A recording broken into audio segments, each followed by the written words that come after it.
یقین کرے میں کل وہ جو کلپ وائرل ہو رہا ہے اس میں لوگ شاید دوسرے نظر سے دیکھ رہے ہیں، میں جس نظر سے دیکھ رہا ہوں اور آپ بھی شاید کہ آخر کیا ضرورت پڑی اسلامی ٹچ کی، یہ لوگ کیوں اسلام کی طرف، ان کو پتہ چلا کہ اس مرد کلندر نے اس قوم کا مزاج اس طریقے سے بنایا ہے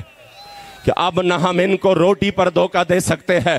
نہ کپڑا پر دھوکہ دے سکتے ہیں، نہ مکان پر دھوکہ دے سکتے ہیں، نہ دنیاوی ترقی کا لالچ دے کر تبدیلی پر دھوکہ دے سکتے ہیں۔ اب اگر ان کو دھوکہ دینا ہے تو ان کو محمد عربی کی غلامی کا واسطہ دینا پڑے گا، اسلامی ٹچ دینا پڑے گا، ان کو یہ کہنا پڑے گا کہ اب ان کو وہ قبلہ امیر المجاہدین نے ان کے ذہن اس طرف لگا دیے ہے کہ ان کو کوئی پرواہ نہیں، وہ کہیں گے ہاں ہاں ہم بھوک برداشت کریں گے، ہاں ہم اس ملک میں سختی برداشت کریں گے، مہنگائی بھی قابل برداشت ہوگی، ہر طرف سے ہمارے سامنے کچھ بھی نہ ہو ہم پھر بھی برداشت کرتے ہیں، دنیاوی سہولتیں نہ ہو پھر بھی گزارا ہو جائے گا، لیکن ان کے ذہن یوں بن چکے ہیں کہ اگر مکینی گنبد خضرا نے منہ مبارک پھیر لیا تو پھر کسی کا کوئی گزارا نہیں، کیونکہ میرے امام فرما گئے ہیں وہ جہنم میں گیا جو تجھ سے مستغنی ہوا ہے خلیل اللہ کو